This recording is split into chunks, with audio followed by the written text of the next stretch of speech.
The rain fell like it was trying to drown the city. The night, Ethan learned, his body was turning against him. The hospital room was too bright, the air too clean, and the doctor's voice steady, rehearsed, sliced through the silence like glass. "Stage 3, she said, and Mara's hand froze in his. The smell of antiseptic clung to everything, and for a strange second, Ethan thought about the camera he left at home, how he wished he could photograph this moment. The second his life split in two, before and after. Mara whispered she'd never leave him, her eyes wide, her smile trembling, but Ethan saw the flicker of fear beneath it. Later, as they drove home in the rain, the city lights blurred through the windshield, and he wondered if promises could survive this kind of storm. He didn't know that this was the night she'd already started to drift, the night her phone began to light up with someone else's name. Morning brings a cruel kind of calm. The rain has stopped, but the world feels washed out, colorless. Ethan sits at the kitchen table, a half-eaten bowl of cereal softening before him. Mara moves through the house like a ghost, pouring coffee, avoiding eye contact. She talks about bills, the doctor, and the schedule for his next session, her tone detached, efficient, not loving. Ethan nods, but he's watching her reflection in the kitchen window, the small smile that appears when her phone lights up again. He tells himself it's nothing. He has to. He's fighting for his life, and he can't afford to believe his wife's heart is already elsewhere. Ethan's days start blending together, each hospital visit marked by the same sterile smell and quiet dread. Dr. Priya Malhotra tells him the chemotherapy is working, slowly, but he can feel himself fade. The worst pain isn't physical. It's watching Mara drift further away, her visits shorter, her eyes distant. She scrolls through her phone when she thinks he's asleep, whispering to someone she calls work. But one afternoon, while she steps out to take a call, Ethan sees Caleb's name light up her screen. His best friend, the man who stood beside him at his wedding. The realization hits like a second diagnosis. Something deadly, but this time of the heart. That night, Ethan pretends to sleep as Mara slips into bed beside him, smelling faintly of perfume he doesn't recognize. Her breathing is uneven, restless. His mind races through memories. Their first date, her laughter in the park, the vows she whispered under the oak tree. Each memory feels poisoned now. He wants to confront her, to scream, to demand the truth, but fear pins him down. What if it's real?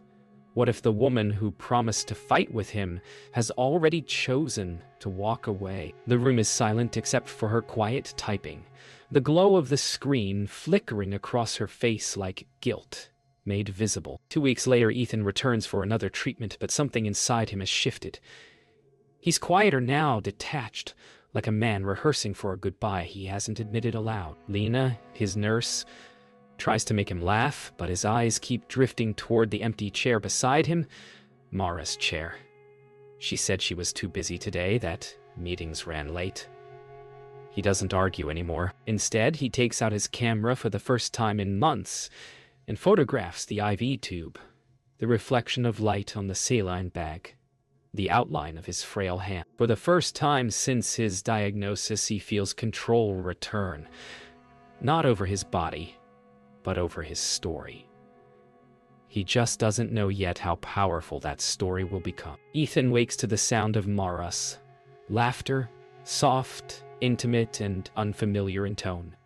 It floats from the backyard, through the half-open kitchen window. When he looks out, he sees her on the phone, her expression glowing with a warmth he hasn't felt from her in months. Her words are gentle, playful, the kind reserved for someone she shouldn't be speaking to that way. She doesn't see him watching, his pale face framed by the window.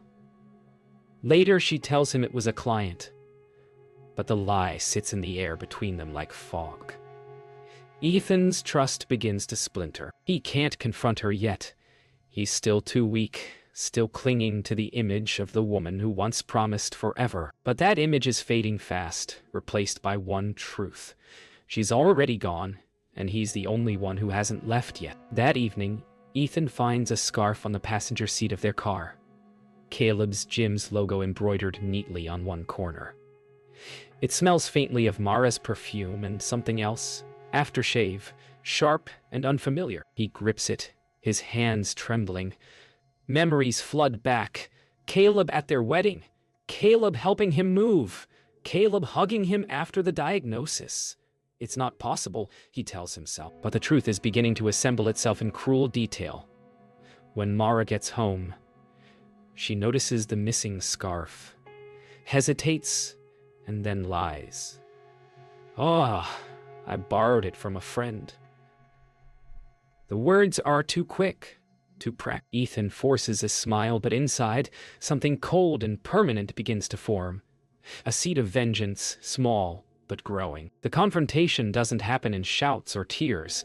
It's colder than that. Ethan sits at the dining table while Mara moves around, pretending nothing's changed. He asks where she's been. She says, "Work again," too casually. Her voice cracks slightly when she adds, "You wouldn't understand." He stares at her, realizing he doesn't recognize the woman standing in front of him anymore. The silence stretches between them until it becomes unbearable. Finally, Ethan whispers, "You can stop pretending." Mara freezes, but instead of guilt, her face hardens. "I stayed, didn't I?" she says, her tone defensive, brittle. That night, they eat in silence. Their home filled, not with anger, but something worse. Indifference. Days pass with mechanical repetition. Chemo, silence, sleep. Then one night, Ethan sees it. Mara's phone left unlocked on the counter, screen glowing faintly. A message thread with Caleb Holt. Her words are intimate, desperate, full of affection she no longer gives to Ethan. "I can't do this much longer," she writes. He deserves to know. His stomach turns. His hands tremble as he scrolls, each word carving into him like a blade. He sets the phone down quietly, the truth finally undeniable. He doesn't wake her. He doesn't scream. He simply walks to the window, staring into the dark reflection, realizing that his illness didn't kill their love. Her betrayal did. Ethan spends the next morning in silence, sitting in the living room while Mara pretends everything is normal. She hums softly as she makes coffee, unaware that her secret is no longer one. Ethan doesn't speak. He studies her movements, memorizing every careless gesture, every lie hidden in her calm. When she leaves for work, he watches her car disappear down the street. Then, slowly, he opens his laptop. His fingers hover over the keyboard, trembling at first, then steadying. He begins to type, not about cancer, not about pain, but about betrayal. The story isn't revenge yet. It's confession. The words pour out like blood from a wound that's finally open to the air. The nights become longer. Ethan barely sleeps, his mind replaying every lie, every tender moment that now feels staged. His body weakens from treatment. But it's the betrayal that drains him most. He starts skipping meals, sitting for hours in silence, staring at the photographs he once took of Mara. The laughter, the warmth, the love that now feels like a stranger's story. Dr. Priya notices his decline and asks gently if he's still fighting. "I'm trying," he answers, voice thin as air. When he gets home that evening, the house is empty. Mara's perfume lingers faintly in the air, and her suitcase is gone. There's no note, no goodbye, just absence. That night, the silence in the house is unbearable. Ethan drags himself to the living room, collapsing onto the couch where Mara once sat beside him. The ache inside him isn't just heartbreak. It's humiliation. He thinks about Caleb, about the betrayal from the person he trusted most. His mind spirals, imagining their laughter, their touches, their shared secrets. The anger rises like fire through his veins, but he's too weak to let it out. Instead, he sits in darkness, gripping his camera, snapping a photo of the empty side of the couch where Mara used to be. He doesn't know why, only that he needs to capture the truth of this emptiness before it swallows him whole. The days blur. Ethan stops answering calls, ignoring texts from his mother and friends. His treatment appointments pile up unopened in the mail. He spends hours scrolling through Mara's social media, seeing fragments of her new life. Photos of dinners, glimpses of Caleb's watch in the corner of a shot. It's like watching someone steal his memories and repaint. He almost smashes his laptop once, but instead, he closes it slowly. The rage is there, but so is resolve. If this pain doesn't kill him, it will define him. He whispers to himself in the dark. You took my love. You won't take my story. Weeks pass before Ethan's mother, Margaret, shows up unannounced. She finds him thin, unshaven, surrounded by chaos. She doesn't ask about Mara. She already knows. Instead, she sits beside him, takes his hand, and says softly, "You're still here, Ethan." That means something. For the first time in weeks, he lets himself cry. Not the silent tears he's shed in darkness, but a deep, raw release. His mother doesn't speak. She just stays. Her quiet strength grounds him, reminding him that he's more than what's been done to him. Later, when she leaves, Ethan walks to the mirror and barely recognizes the man staring back.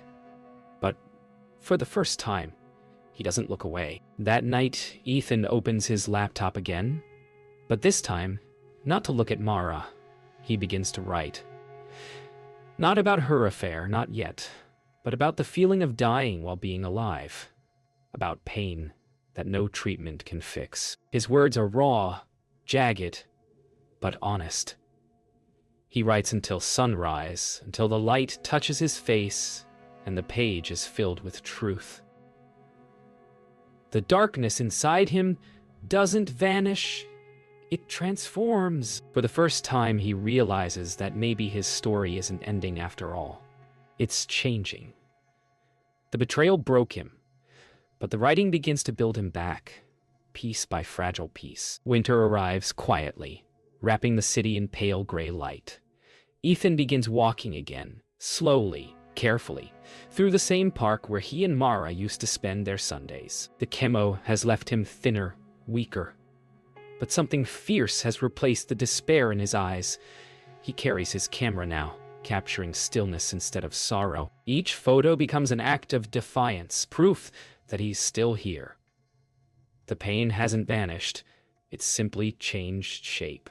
When Lena, his nurse, calls to check in, he tells her, "I'm fine." He's not, but he's become. The sickness, the betrayal, the loneliness, all of it is transforming into something he can finally control.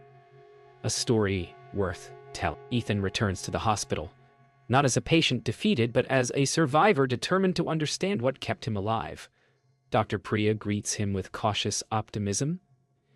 "You look stronger," she says, and he smiles faintly. He thanks her, not just for the treatment, but for her kindness. In her calm, he finds a mirror of resilience.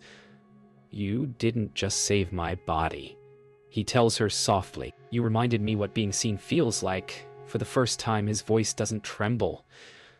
When he leaves, he doesn't feel small anymore. The same corridors that once smelled of fear now smell of closure. Weeks later, Ethan volunteers at a local photography class for cancer patients. He shows them how to find beauty in their own scars, how to see light differently when you face the dark. His hands still tremble, but his voice is steady. One student asks him why he photographs sadness. Ethan smiles faintly. "Because sadness doesn't lie," he says. The class laughs softly, and for the first time, he feels something close to peace. The betrayal still burns, but now it's fuel. Every click of the shutter is another piece of him, reclaiming his narrative. He's not done healing, but he's finally moving forward. That night, Ethan scrolls through social media and finds Mara's face again, smiling beside Caleb, both of them standing in front of a gym promotion banner. The ache returns, but this time, it doesn't crush him. He doesn't cry. He simply studies the photo, noticing how forced her smile looks, how empty Caleb's eyes seem. For the first time, he feels pity, not for himself, but for them. They're trapped in the lie they built together, while he's learning to live in truth. He closes the laptop, exhales, and whispers, "Thank you." Because without their betrayal, he never would have found his strength again. Months later, Ethan finishes his final round of treatment. The nurse removes the IV line, and for the first time in nearly a year, he leaves the hospital without an appointment to return. He walks out into the spring sunlight, head high, breath steady. As he passes the entrance, he takes a photo of the hospital doors. The place that broke him, healed him, and reshaped him. That night, he starts writing again, but this time it isn't about pain. It's about rebirth. He titles it, "How Betrayal Saved My Life." He doesn't know it yet. But this is the first page of the story that will set the world on fire. Ethan's hands tremble, not from sickness this time, but from conviction. He sits at his desk under the amber light of dawn, typing the words that will change everything. His story spills out in raw honesty. "She cheated while I had cancer. No names, just truth. Every wound laid bare." He writes about pain, survival, and betrayal without vengeance in his tone. Only clarity. When he finishes, he hesitates for a moment before pressing publish. The post goes live. He leans back, eyes closed, heart pounding. For the first time, the silence in his house doesn't feel empty. It feels expectant. Somewhere out there, his words are already catching fire. By nightfall, his story has spread like wildfire. Shares, comments, messages. Thousands of strangers telling him he's brave. That they believe him. That they believe him. That they've lived it too. News outlets pick it up. Podcasts talk about it. His inbox floods with interview requests. Ethan watches in stunned silence as the world amplifies his pain into something bigger, something untouchable. Mara's name isn't mentioned, but people piece it together. Old photos surface. Caleb's gym page begins filling with angry messages. Ethan doesn't reply to anyone. He simply sits in front of the screen, quiet, letting the chaos unfold. Every notification another note in his long-awaited symphony of justice. Mara wakes to the world burning. Her phone explodes with messages, friends, family, colleagues all asking if it's true. Her social media is flooded with hate. "You monster. He was sick. How could you?" Caleb's gym account loses followers by the thousands. "Paparazzi show up outside," she calls Ethan, her voice shaking. "Why would you do this?" she pleads. His voice is calm, almost kind. "I didn't name you, Mara. You did that yourself." Then he hangs up. For the first time, she understands what it feels like to be powerless, to watch your world collapse under truth. Ethan doesn't revel in her downfall. He doesn't post again, doesn't comment or explain. He goes for long walks by the river, camera slung over his shoulder, watching the world move on. But everywhere he goes, people recognize, "You're the guy from the story," they say. "You gave us courage." They thank him for his honesty, his strength. He nods politely, never correcting them. Inside, he knows this isn't about revenge anymore. It's about truth. The betrayal that once destroyed him has become his redemption. And for the first time in years, the ache in his chest finally begins to fade. Weeks later, Ethan receives an email from a journalist, Haley Stone from the Daily Voice. She wants to feature his story, not as gossip, but as a human story of resilience. He hesitates, then agrees. The interview is filmed in his small apartment, sunlight spilling through the windows as he speaks with honesty and grace. "This isn't a story about revenge," he says into the camera. "It's about survival, about telling the truth when silence was killing me." The video goes viral again, but this time it feels different, softer, meaningful. Ethan's pain has transformed into purpose. He's no longer the man who was betrayed. He's the man who survived betrayal. The knock comes late, past midnight, soft but desperate.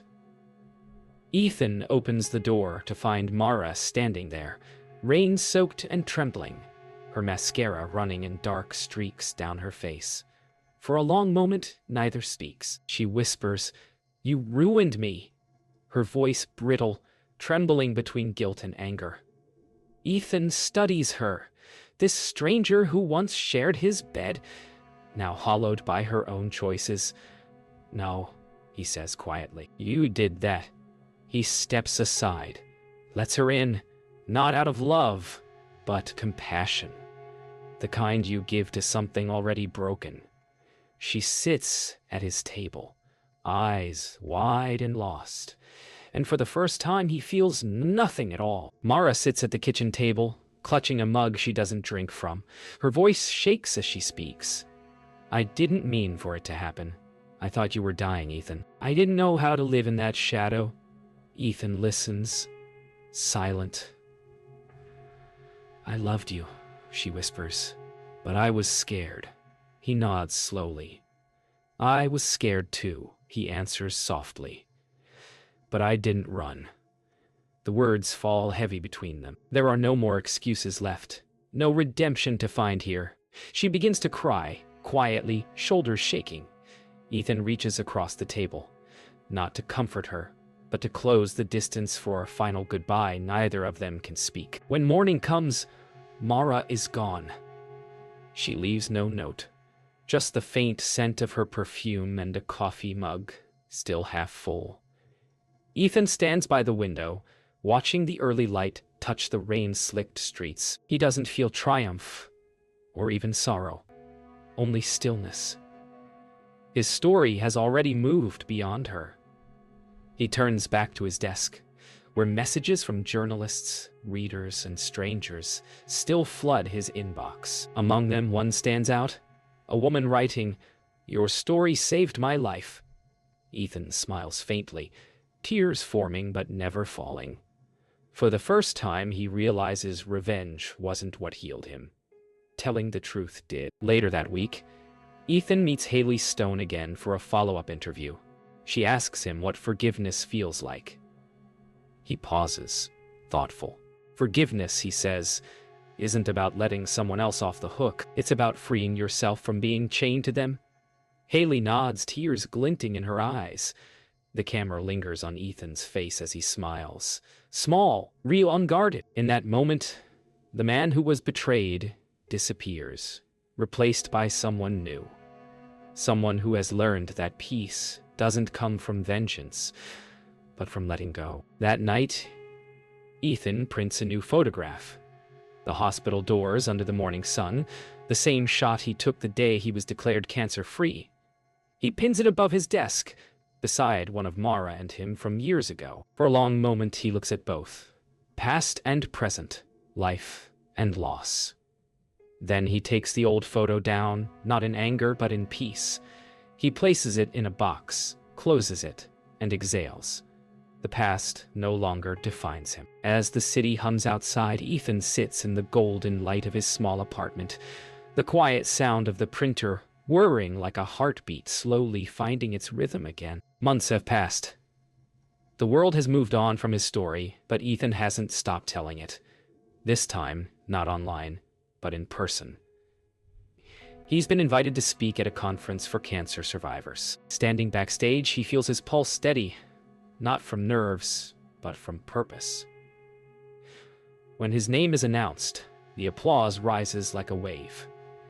He steps into the light, his scars invisible beneath his shirt, but alive in his heart. Looking out at the crowd, faces of people who've suffered, endured, loved, and lost. He smiles. "I'm not here to talk about betrayal," he begins softly.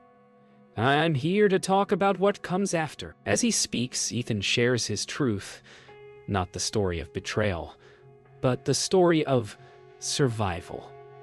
"I learned," he tells them, "that pain isn't something we escape. It's something we transform." The room falls silent. He talks about the nights of rage, the hollow mornings, and how art and honesty became his medicine. In the crowd, people nod, eyes glistening. He doesn't mention Mara or Caleb by name. He doesn't need to. This moment isn't about them. It's about everyone who's ever crawled out of heartbreak and learned to walk again. After the talk, people line up to meet him. Some cry, some simply thank him for his words. A middle-aged woman hugs him tightly and whispers, "You helped me forgive someone. I thought I never could." Ethan smiles, his eyes soft but shining. Later, when the hall empties, he stands alone on stage, looking at the empty seats. The same silence that once haunted him now feels sacred. His pain has become connection, his loneliness transformed into belonging. The world that once watched his downfall now stands witness to his rebirth. That evening, Ethan visits the river one last time. The same path where he once wandered alone now feels alive again. He sets up his camera and captures the sunset, burnt orange bleeding into violet. This time there's no sadness in the frame, only peace. He sits on the bench, breathing deeply, watching the water ripple with light. In his mind, he whispers a quiet goodbye, not to Mara, but to the version of himself who needed her. The camera clicks one final time, sealing the moment in stillness. Weeks later, Ethan's documentary premieres online. The Truth That Healed Me. It weaves his photos, voiceovers, and fragments of his story into one seamless message of survival. The final frame fades in, Ethan standing before the hospital doors, camera in hand, sunlight flaring behind him. His voice narrates softly. Sometimes revenge isn't payback, it's recovery. Sometimes the best justice is peace.